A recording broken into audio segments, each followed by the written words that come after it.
Welcome to another episode of China Update, where I provide you guys with the most up-to-date political, economic and geostrategic analysis on the world's number 2 economy. My name is Tony. Let's jump in. Okay, happy Tuesday everybody. Let's start like we normally do with the economy. China's powerful National Development and Reform Commission, the country's top economic planning agency, said in a statement released yesterday, Monday, that it would take measures to prevent rapid pork price increases when it deems appropriate. China has largely escaped the crippling consumer inflation afflicting other major economies. Indeed, China's issue is that consumption is too weak, but analysts believe it may be starting to see serious food inflation risk as pork prices surge. Pork rallied 28% from mid-March through late June, according to government data. Hog futures in Dalian have risen to their strongest in a year, while wholesale meat prices are at a 6-month high. The government is very sensitive to food inflation generally and pork inflation in particular. Pork is the most popular protein in the country, and with several 100 million Chinese still on the equivalent of $5 a day, at least according to Premier Li Keqiang, price increases in food are felt by large parts of the population. Pork has the biggest weighing among foodstuffs in China's consumer price index and could pose broader inflationary risks. Even for middle-class households, more expensive pork is an obvious drag on already strained household budgets. The state maintains a strategic pork reserve to stabilize prices when necessary. Though the National Development and Reform Commission insists that prices are under control, the recent surge in pork looks to be the start of a domestic cycle that usually lasts 3 to 4 years. Goldman Sachs Group Inc. estimates it could push consumer price growth above the central bank's 3% target. More on Goldman Sachs shortly, but next up for the economy, and this is very much a continuation of yesterday's coverage of policy banks extending credit for Beijing's infrastructure projects which the government hopes will spur investment, consumption and employment in the second half of the year, a hope which, as we discussed yesterday, is still being debated by economists.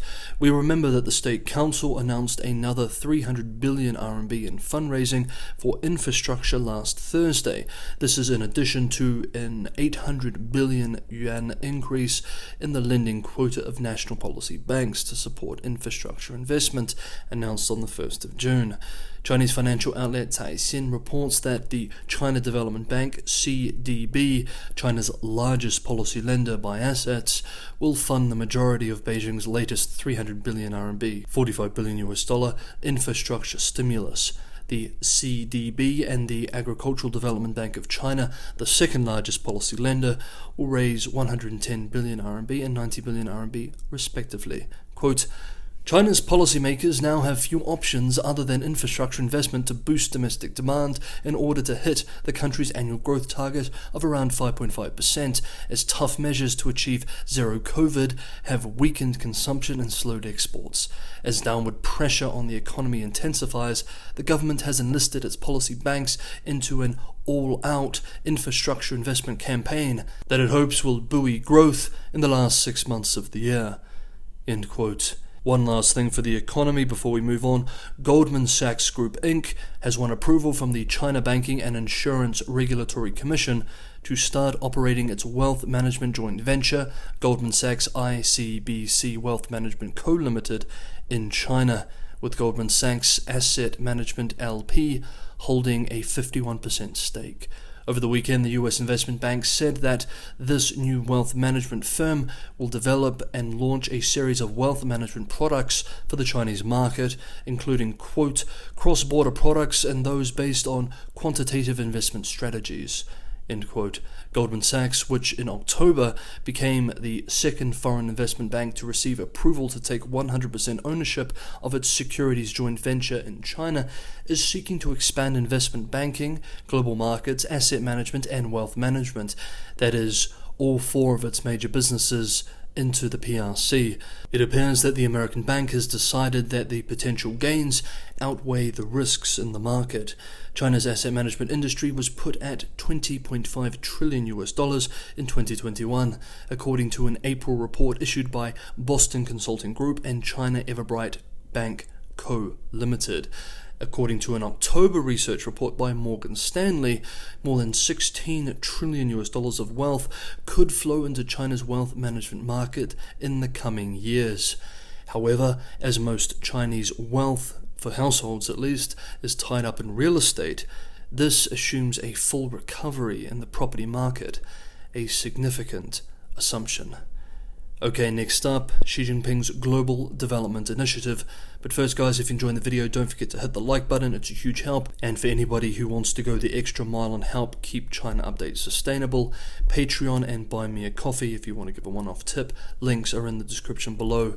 As always, thank you so much, everybody, for the ongoing support. General Secretary Xi Jinping's so-called Global Development Initiative is a policy receiving increased airtime in recent months.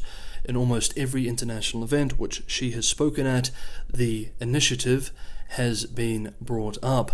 For example, after the BRICS summit last month, Xi hosted a so-called high-level dialogue on global development to further promote the PRC's Global Development Initiative.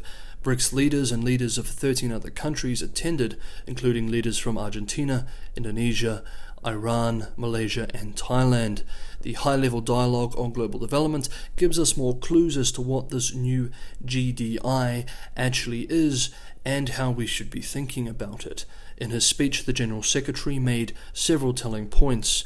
Now, quoting parts of his speech, "We must get a good grasp of the overarching development trend in the world, featuring benefits for all, balance, coordination, inclusiveness, win-win cooperation, and common prosperity. First, we need to jointly build international consensus on promoting development. Second, we need to jointly create an enabling international environment for development. Third, we need to jointly foster new drivers of global development. Innovation is the primary driving force for development. Fourth, we need to jointly forge a global development partnership. Developed countries need to fulfill obligations. Developing countries need to deepen cooperation."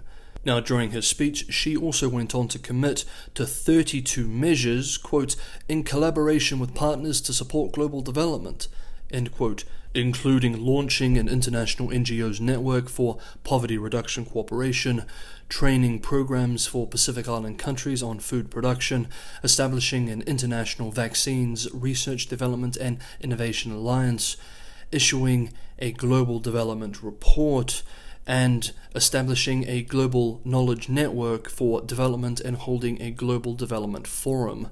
So we can see that China very much intends to greatly increase its influence, especially in the developing world, through this initiative.